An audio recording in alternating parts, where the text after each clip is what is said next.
Oke, baik. Jadi begini, kawan-kawan mahasiswa, topik yang sekarang itu kan kita membahas tentang paradigma ilmu pengetahuan dan paradigma penelitian, gitu ya.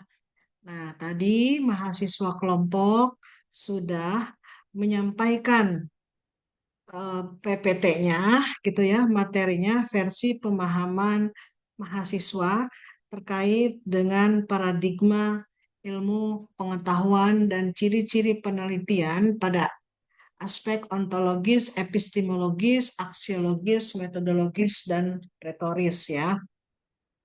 Nah, pertama, saya kritisi dari PPT-nya, ini di PPT tidak disebutkan nama anggota kelompoknya.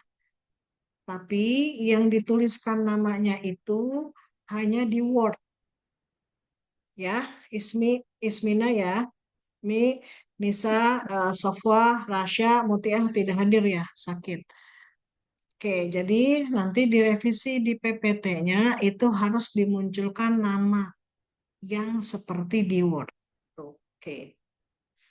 Kemudian kita bahas misalnya PPT. Oke. Paradigma ilmu pengetahuan dan paradigma penelitian. Apa kaitannya kita mempelajari topik ini dengan keterampilan mahasiswa dalam kecepatan, ketepatan dalam menulis proposal skripsi, dalam menulis skripsi, dan utamanya melakukan penelitian. Poinnya itu. Nah, sebelum kita bahas, kita perlu mengetahui, memahami apa itu paradigma yang kontekstualnya satu kata ini dipadankan dengan ilmu pengetahuan dan dipadankan dengan yang disebut dengan penelitian. Nah, paradigma apa yang perlu kita lakukan dalam sebuah paradigma? Sorry, saya belum ditulis di sini ya makna paradigma. Jadi paradigma itu kawan-kawan cara berpikir yang perlu ditentukan, perlu diatur oleh si peneliti. Jadi, cara berpikir dalam seperti apa seorang peneliti menafsirkan rencana penelitian. Jadi tergantung cara berpikir kita, mindset dulu. Ini pada aspek kawan-kawan kognitif, cita-cita. Itu yang disebut dengan paradigma. Maka kalau misalnya kita membahas contoh penelitian yang terkait ilmu broadcasting ataupun public speaking, misalnya eh, skripsi yang sebelumnya, misalnya yang kita teliti Juva yang kemarin, itu apakah mau pertanyaan penelitiannya kita ubah misalnya atau kita eh, tur berdasarkan apa yang ada di pikiran kita. Misalnya, mana PPT Juva? Sebentar ya, PPT Juva terkait misalnya, kemarin tuh udah ditutup belum ya? Nah ini, contoh misalnya, saya share screen. Ini kita bahas dulu per satu ya, supaya oke, ini kita kaitkan dengan yang kemarin. Strategi promosi public relation, misalnya, ya, Pondok Pesantren Darul Mutakin atas penurunan minat pendaftar santri baru pada media Instagram Darul Mutakin. Sebelum narasi judul ini muncul, gitu ya, kawan-kawan, pasti kawan-kawan tuh di benaknya berpikir debatable di dalam dirinya bahwa saya punya masalah. Satu, ditemukan di Pondok Pesantren Darul Mutakin. Problemnya itu di Darul Mutakin itu ada PA, ada humas. Tapi masalahnya Darul Mutakin itu santrinya rendah, penerimaan santri barunya rendah. Ini bagaimana masalah tersebut, masalah sosial tersebut, kenapa dikategorikan masalah sosial? Karena ketika ditanyakan pada orang lain, itu adalah problem juga. Konfirmasi itu sebagai masalah sosial seperti itu. Pertanyaannya sekarang, dari proses masalah sosial, bagaimana dirubah menjadi masalah penelitian komunikasi? Oke, itu dari curhatan ide-ide liar mahasiswa dulu. Pertama. Kemudian bagaimana ide-ide liar tersebut yang dalam kategori ilmu pengetahuan disebut common sense. Ya, common sense itu artinya ide kemana-mana mahasiswa. Tidak ada pembatasan, tidak ada data, tidak ada fokus, tidak ada analisis, tidak ada teori, tidak ada metodologi. Maka karena kita masuk pada saintis, ilmuwan, ya, dari common sense tadi diubah menjadi ilmu pengetahuan. Ada prosesnya. Nah, prosesnya itu melalui paradigma. Paradigma itu adalah cara berpikir si peneliti tadi sebelum menjawab masalah sosial tadi untuk diberikan solusi. Dengan adanya teori, metodologi, hasil pemikiran, ada data disusun secara sistematis, bisa dipertanggungjawabkan. Oke, itu paradigma, bagaimana menafsirkan. Nah, sekarang pertanyaannya, bagaimana masalah tadi kita susun menjadi paradigma cara berpikir kita, misalnya. Cek di sini, paradigma cara berpikir kita disusun terlebih dahulu. Paradigma ilmu pengetahuan dirubah dari common sense yang liar tadi menjadi ilmu pengetahuan yang tersusun. Nah, disusunnya itu berdasarkan pertama yang tadi diceritakan. Ontologisnya apa? Jadi perlu ada sistematis ketika kita mau mengoreksi wishlistnya gitu ya. Pertama ontologis. Ontologis itu membahas tentang hakikat sebuah realitas. Masalahnya apa ini? Yang fakta di lapangan. Betul. Maka kalau ditanya, emang benar nih santrinya rendah? Coba minta datanya. Kalau tidak ada, berarti itu masih pada level common sense, tidak bisa diteliti. Tapi iya Bu, santrinya rendah Bu, santri barunya dibandingkan dengan level pesantren yang selevel dengan Darul Mutakin. Ini hanya yang lain bisa dapat misalnya 200. Ternyata Darul Mutakin itu hanya 20 santri misalnya. Ini datanya ada. Nah, itu pada proses ilmu pengetahuan. Itu ontologis. Santrinya ada berapa, medianya apa, itu ontologis. Saya jelaskan secara logika dulu ya, nanti bahasa bukunya gitu. Oke, pemahaman sederhana dulu. Maka ontologisnya apa? Pertama, ada problem di sini nih, judul ini ontologisnya apa? Misalnya, yang disebut ontologisnya apa? Misalnya kan ini yang poin yang terakhir yang kita clearkan judul yang sederhana 14 kata. Ingat ya. Jadi ontologisnya adalah penurunan pendaftar santri di Darul Mutakin. Itu ontologis kenyataannya. Epistemologisnya apa? Epistemologis itu adalah ilmunya, teorinya. Itu epistemologis. Nah, maka teorinya di sini apa? Strategi promosi PR dalam ilmu humas. Oke. Sekarang setelah epistemologi, aksiologi, gitu ya. Aksiologi itu bicara, ini kita meneliti nomor 4 ini, mana manfaat positif, mana manfaat negatif. Mana manfaat kalau dalam penelitian, mana manfaat akademis atau teoritis, mana manfaat praktis, mana manfaat sosial, mana manfaat metodologis. Oke, itu aksiologis. Kemudian metodologis, gitu ya, paradigma metodologis. Seperti apa cara kita menjawab persoalan penurunan pendaftar santri di Darul Muta dengan teori strategi promosi public relation. Metodologisnya seperti apa alatnya? Sudah muncul di judul. Oh, ini strategi promosi judulnya. Kemudian ini IG. Kemudian kalau kategorisasi kualitatif, itu tidak ada kata hubungan, pengaruh, efek gitu ya. Komparasi, oh kalau begitu ini masuk pada kategori kualitatif. Oh, kalau begitu ini metodologisnya masuk pada pendekatan kualitatif. Kemudian di sini tidak ada kata analisis konten, berarti kualitatifnya pada kategori field research, studi lapangan, bukan wacana, text talk, bukan itu. Oke, kemudian paradigmanya apa? Oh, ini hanya mengetahui mendeskripsikan saja gitu ya, mendeskripsikan saja seperti apa sih IG tersebut mendongkrak bikin program eye catching di IG-nya supaya pendaftar santri itu naik.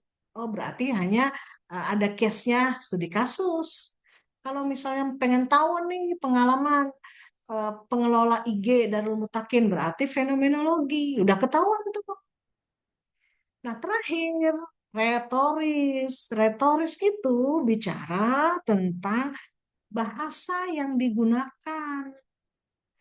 Kalau di sini tidak ada kata hubungan, pengaruh berarti ini jelas sebagai karakteristik penelitian yang pendekatannya kualitatif.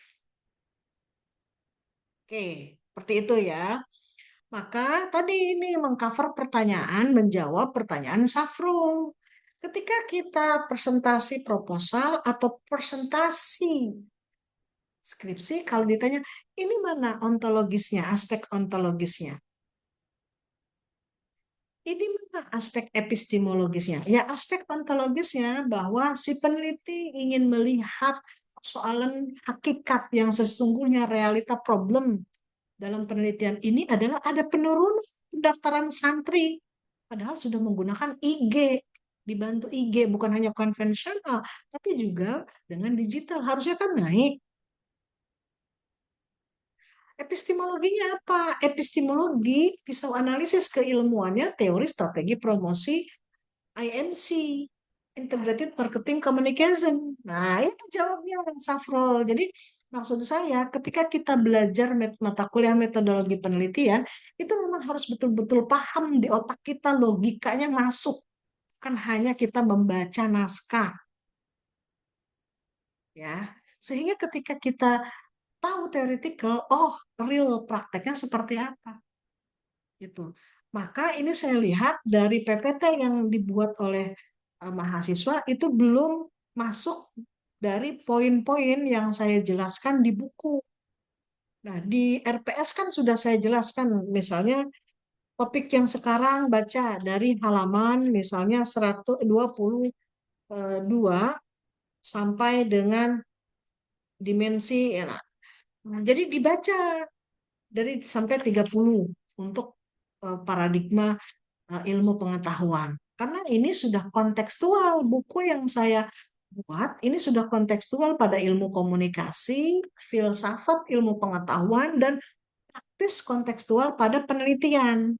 Nah, beda dengan kalau kawan-kawan mengambil ontologis, epistemologis, aksiologis dari referensi filsafat, karena belum kontekstual pada pragmatis implementasi bagaimana menelitinya, gitu loh. Bagaimana diterapkannya. Nah, itu yang disebut dengan paradigma, gitu ya, paradigma ilmu pengetahuan. Kemudian apa manfaatnya paradigma pengetahuan nanti? Akan di latar belakang masalah, akan di latar belakang masalah, di rumusan masalah, itu semua akan eh, kita tuliskan. Oke, itu pertama. Nanti kita lanjut lagi ke contoh ya. Nah, sekarang kita bahas lagi ke PPT yang paradigma. Ke paradigma, bukan yang word. Bentar,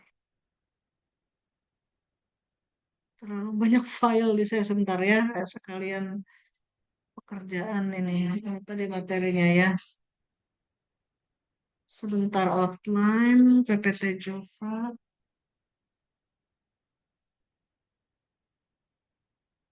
Oh, ini. Tadi paradigma ilmu pengetahuan saya buka mana ya? Sebentar ya. Bentar. Paradigma. Oke, You cannot minimize. Oke. Sampai sini ada pertanyaan terlebih dahulu sebelum kita lanjut pembahasan.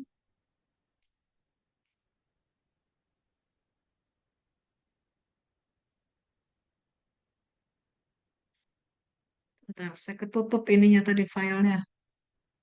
Oke. Sorry ya, ini kalau online begini nih apa? Oke, lanjut ya ke sini.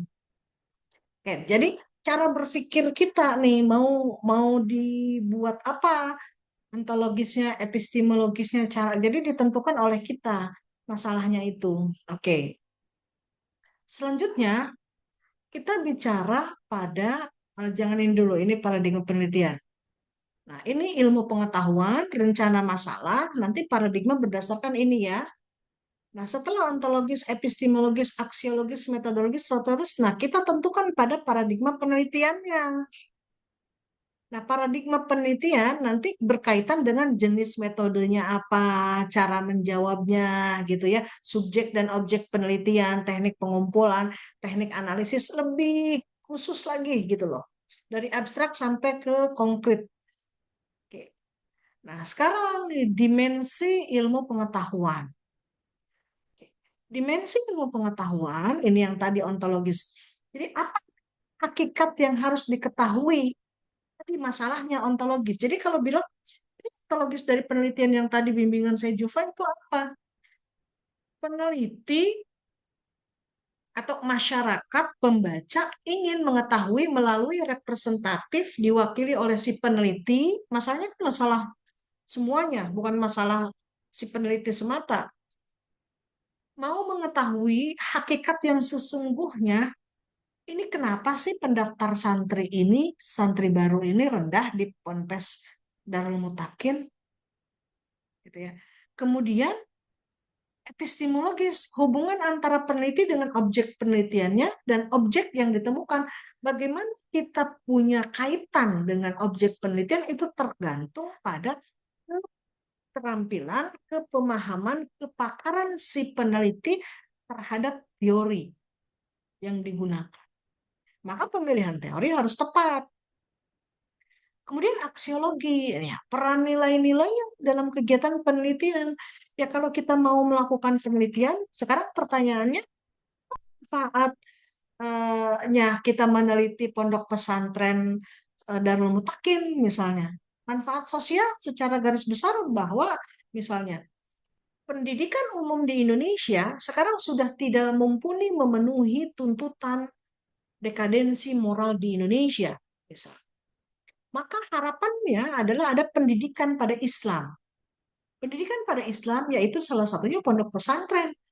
Kalau minat pondok pesantren santrinya itu rendah, artinya kecil kemungkinan perbaikan moral aset bangsa itu akan sedikit. Itu kan bicara pada aksiologi, bahwa hasil riset kita itu akan bermanfaat untuk konsep pendidikan pondok pesantren keislaman. Dengan cara nanti hasilnya saran dan rekomendasi. Kalau mau meningkatkan jumlah santri baru, kelola IG-nya seperti ini loh, gitu loh, Nis. Itu aksiologi. Negatifnya apa nanti? Kalau santri baru itu tidak IG-nya tidak di-upgrade, yang masih rasanya konvensional dengan image yang santri yang tidak pondok pesantren yang tradisional, misalnya. Bagaimana mau berdakwah secara profesional, misalnya. Metodologis, cara menjawabnya. Nah, ini dimensi ilmu pengetahuan yang perlu kita eh, penuhi. Nah, ini intinya bahwa ontologis itu refleksi diri kita nih sebagai si peneliti, tapi rasional. Rasional itu apa sih? Misalnya, Nis, rasional itu bisa dimasuk akal orang. Kalau bilang itu problem, pasti orang tua kalau mencari nih pondok pesantren itu baik, bagus, kan? Pertama, santrinya banyak, ya Nis, misalnya. Santrinya banyak. Kalau santrinya kecil kan minatnya berarti rendah. Setelah santrinya banyak, orang tua kan memilah. Di mana sisi kelebihan pesantren ini sehingga minatnya banyak? Apakah berkualitas tapi murah misalnya ya? Apakah berkualitas tapi mahal? Ada kategorisasi kan? Artinya ada rasionalisasi. Itu disebut dengan ontologis. Kenapa rendah ini santrinya padahal bagus, IG-nya bagus, tapi pendaftarnya rendah misalnya. Nah, itu debatable itu dituliskan di latar belakang masalah, Safrul. Dan di pembahasan temuan nanti rational reflection, the esensi pada dasarnya, kenyataannya itu ya ontologi. Kalau metodologis misalnya, bagaimana ketika kita melakukan dialog, diskusi, debat kusir, interpretasi, penuh tanda tanya, kemudian kita sendiri yang menjawab, itu metodologis. Intellectual discussion, ya kita nggak bisa melakukan diskusi gini kalau tidak ada Zoom, tidak ada laptop, itu metodologis eloknya. Tidak ada PPT, kemudian epistemologis, ilmu, teori, konsep. Ya, kita tidak bisa membuat kesimpulan, menarasikan, melakukan penafsiran, karena kita tidak ada pedoman pegangannya, apa yang perlu kita nilai, apa yang kita analisis. Itu yang disebut dengan wacana ilmu kebenaran dalam ilmu pengetahuan. Jadi kita itu meneliti kan mencari jawaban kebenaran berdasarkan ilmu pengetahuan. Nah, kemudian sosiologi sama, saya ulangi lagi, mempertanyakan pengaruh, impact, efek bagus dan buruk dari ilmu pengetahuan, dari riset kita pada masyarakat itu apa, gitu ya. Itu yang disebut dengan philosophy of science. Kuncinya hanya ini aja sih secara sederhananya kita jelaskan bahwa ngapain sih kita belajar tinggi-tinggi kalau tidak membawa manfaat dari hasil belajar kita itu untuk orang lain. Ngapain profesor, ngapain kita doktor kalau memang ilmunya hanya ditelan untuk diri sendiri. Ya ini filosofi of science. Paham ya? Itu esensi dari filosofi of science. Oke. Kemudian the role of philosophy of science. Sebenarnya apa sih peran filsafat ilmu pengetahuan? Giving a general perspective, bagaimana kita memberikan perspektif secara umum artinya temuan, kesimpulan yang kita lakukan, kita tulis dalam penelitian kita itu diterima masyarakat umum, minimal akademik. Tentu dalam arti kawan-kawan, artinya masalah yang kita bahas itu pertama ilmunya ada, dipelajari, teorinya di kampus. Kemudian masalahnya dipahami oleh semua orang sebagai masalah, kemudian orang bisa menerima ini solusinya. Giving a general perspective, artinya bahwa dengan riset muncul-muncul itu banyak perspektif yang berbeda-beda dan bisa diterima oleh orang, solusi-solusi atas problem-problem komunikasi yang muncul. Kemudian yang kedua apa? Placing modern sciences in the wider context of wide views. Bahwa masalah di dunia ini kan banyak, Mas Afrul. Nah, bagaimana kita menempatkan ilmu pengetahuan modern dalam konteks pandangan dunia yang lebih luas? Kasarnya begini, kalau kita mau tahu isi jendela dunia ini dengan seluk-beluk masalahnya, ya kita lakukan riset. Kita dilakukan dengan baca buku gitu lah. Itu yang disebut dengan philosophy of the science secara lengkap, harus ontologis, epistemologis, aksiologis, metodologis, dan retoris. Oke, sekarang pertanyaannya, pembahasan yang tadi kita bahas terkait dengan paradigma ilmu pengetahuan gitu ya, paradigma ilmu pengetahuan, konsekuensinya apa di proposal? Tadi di judul udah, di outline proposal skripsi misalnya, ontologis. Ontologis itu masuk pada yang disebut dengan dasein. Clear ya? Dasein, realitas, faktanya. Kemudian yang disebut dengan epistemologi itu disebut dengan mimpinya, idealnya, obatnya, ilmunya, teorinya, konsepnya. Idealitas yang disebut dengan dasolen. Baik itu dasain dan dasolen itu dibahas, ditulis oleh kita baik itu referensi historis, empiris, yuridis, teoritis. Contoh, basic historis. Realitas pondok pesantren Darul Mutakin. Secara historis kita bisa lihat dari yang tadinya tidak maju sampai maju, gitu ya. Dijelasin tuh sama kita. Kemudian empirisnya, hukumnya, yuridisnya, nah, teoritisnya. Begitu juga dengan idealitas. Kalau misal Darul Mutakin termasuk masuk pada 10 ranking pesantren di Indonesia yang terbaik misalnya, footnote, itu aspek yuridis dan teoritis.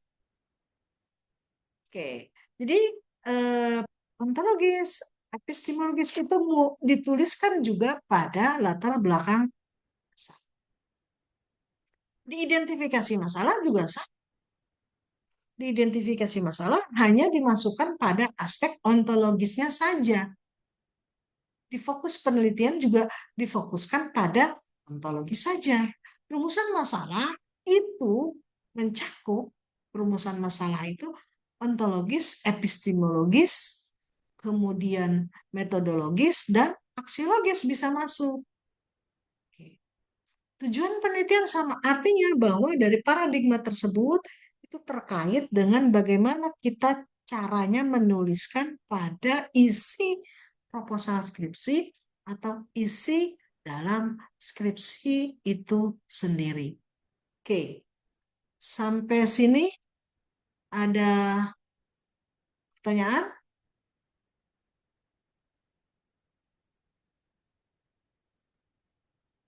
Sampai sini ada yang ditanyakan, ada yang belum paham? Ya, tolong dibaca buku yang handbook ini ya, halaman ya, supaya ketika diskusi kawan-kawan nyambung, tidak kosong gitu ya pengetahuannya. Oke, sampai sini ada pertanyaan?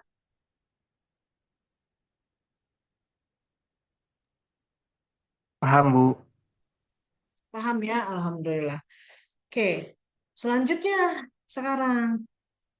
Jadi mappingnya, urutannya tadi, ide ini untuk mengupas ide terlebih dahulu. Nanti setelah ide kita runut judul itu yang kemarin kita bahas bidang kajiannya, ya, kemudian tataran komunikasinya. Oke, selanjutnya. Nah, ini pertama dimensi sains, paradigma sains, kemudian didimensikan paradigma penelitian. Jadi kalau misalnya penelitiannya kuantitatif, positivisme itu menganggap bahwa kebenaran ada pada hukum alam. Kalau orang bilang misalnya eh, orang yang masuk kategori eh, komunikatif, yaitu orang yang misalnya memenuhi 10 level syarat untuk aktivitas komunikasi, komunikator, gitu ya, kemudian interaktif misalnya. Itu, dan kalau semua orang ditanyakan itu setuju, itu positivisme hukum pasti. Nah, kalau ontologis misalnya positivisme pada aspek realitasnya mencari peneliti memandang yang diteliti atau temuan penelitian bebas dari penelitinya diukur dengan instrumen dan kuesioner. Kalau ontologis itu masalahnya. Kalau masalah penelitian ini masalah, kalau masalah penelitian dengan berparadigma positivisme itu seperti apa gitu. Kalau masalah penelitian dengan paradigma post-positivisme itu harus seperti apa gitu ya. Kalau masalah penelitian dengan paradigma penelitian konstruktivisme itu seperti apa. Begitu, kritikal juga seperti apa. Ini akan terkait nanti pada lebih konkretnya. Kalau yang dipilih ini apa ini, kalau kualitatif dari sini ke sini. Kualitatif dari kedua, tiga, empat. Tapi kuantitatif itu hanya kuadran positivisme. Oke, paham ya? Kita jangan yang kuantitatif, kualitatif. Oke, sekarang hakikat realitas fakta masalah komunikasi kalau dalam penelitian kualitatif itu seperti apa sih? Nah, dalam kualitatif ada tiga jenis paradigma, ya. Contoh, positivisme bahwa realitas masalah itu memang ada dalam kenyataan sesuai dengan hukum alam.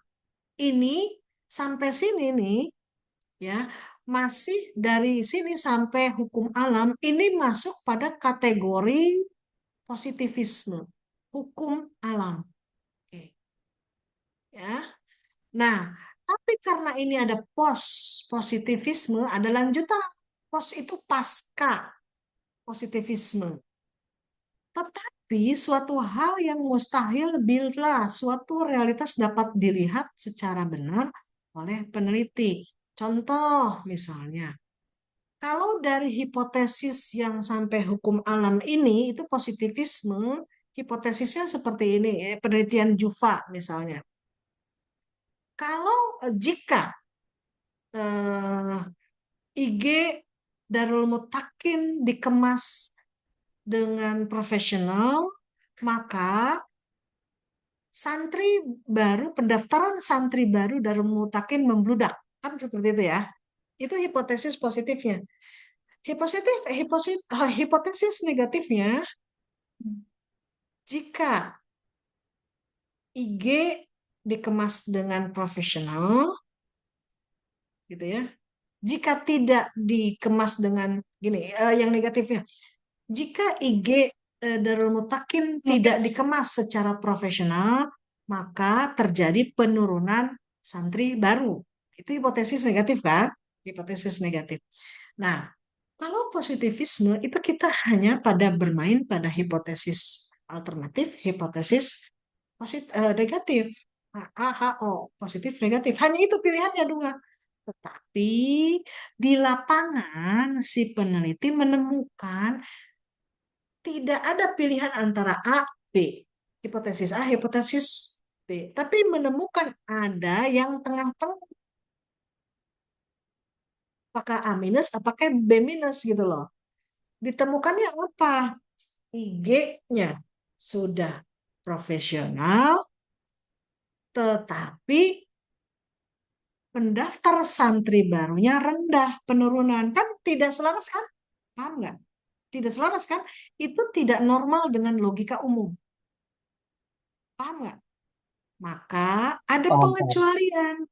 Nah, pengecualian kasus tersebut diteliti melalui paradigma positivisme yang berawal dari kepastian HAHO tersebut. Pengecualian itu yang perlu didalami secara pendekatan kualitatif.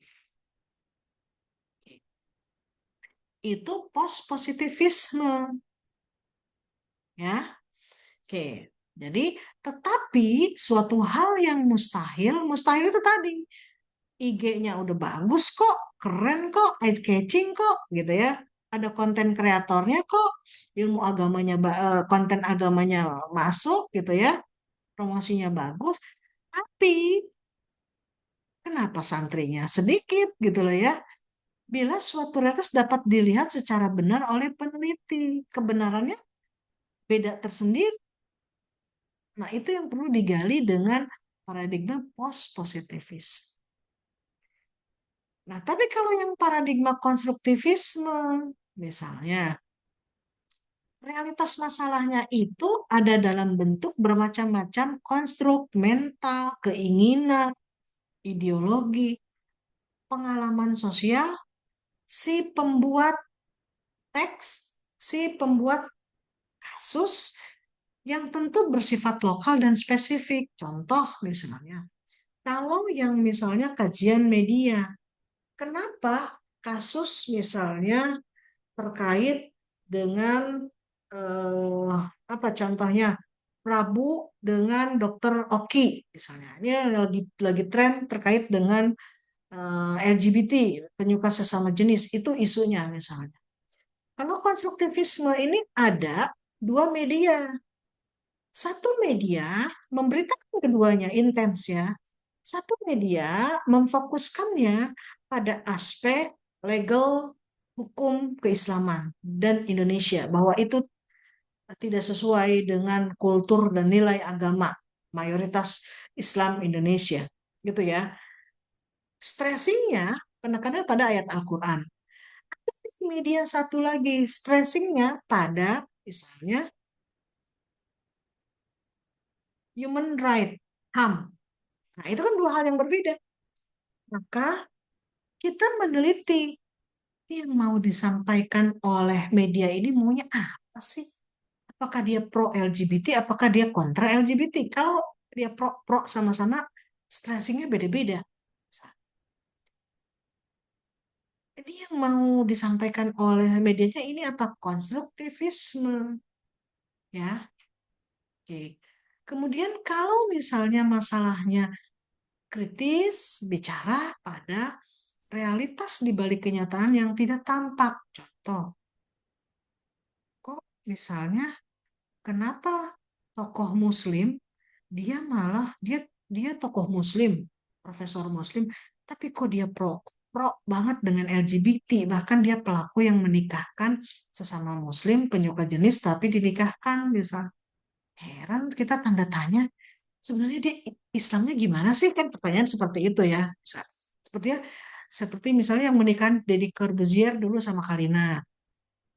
Ada misalnya menikahkan yang sesama sama jenis misalnya. Tapi dia profesor ulama misalnya. Ini apa sih sebenarnya media mengangkat? Oh, dirunut. Oh, ternyata ketika dia S3, ketika dia postdoktor, ada funding dari luar negeri, ada kucuran dana, dia sering buat buku, seminar, kunjungan ke luar negeri disponsori oleh misalnya funding yang mensupport LGBT. Nah, itu ada yang tidak tampak di balik teks, penggalian, mengungkap. Tapi penggalian yang tidak tampak kasat mata terselubung itu terkait dengan adanya yang dikorbankan, adanya kekuasaan, adanya ideologi. Jadi kalau kritis itu ada pelaku, ada korban. Dalam penelitian tersebut masalahnya harus ada. Yaitu epistemologis. Sekarang aksiologisnya, gitu ya. Kalau misalnya positivisme, epistemologis ilmu, teori. Teori dari sidang proposal dengan skripsi sidang itu tidak boleh berubah, Safrul, tidak boleh diganti, harus konsisten. Karena kata kuncinya kalau di positivisme kita menguji teori dan tidak ada peneliti memberikan pendapat terhadap teori tersebut. Jadi berjarak ya. Kemudian kalau post positivisme itu netral. Netral dalam arti hubungan peneliti dengan objek atau realitas yang diteliti tidak dapat dipisahkan. Memang dia bisa berargumen tetapi netral posisinya. Beda sama yang positivisme. Positivisme berargumen tidak boleh si peneliti. Tapi kalau post positivisme bila berargumen tapi netral. Kemudian kalau konstruktivisme epistemologinya peneliti bisa melakukan penafsiran itu nyatu dengan teori. Maka kalau misalnya dengan konstruktivisme kualitatif kritis. Kalau misalnya proposal teorinya apa, di samping perjalanan ada perubahan data, teori itu bisa dirubah, teorinya bisa diganti. Nah, aksiologis, kalau positivisme itu bebas dari nilai-nilai, ya. Ya udah mau positif dan negatif ya datanya sampaikan aja gitu loh, Mbak Ismi. Tapi kalau post positivisme, nah ini bicara tentang objektivitasnya diragukan.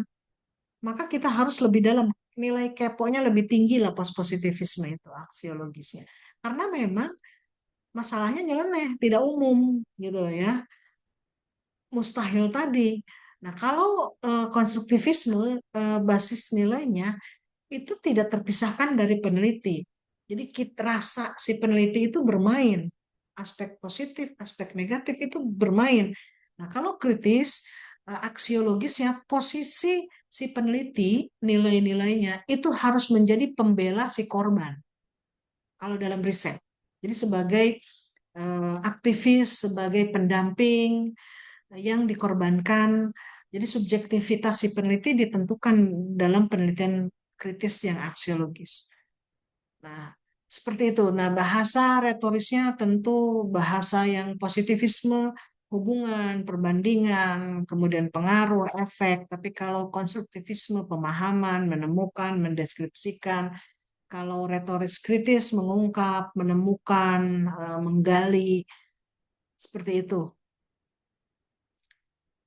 Oke, saya kira itu penjelasan dari saya terkait dengan paradigma ilmu pengetahuan dan paradigma penelitian untuk aspek kualitatif ya. Saya kembalikan pada moderator untuk makalah, silakan.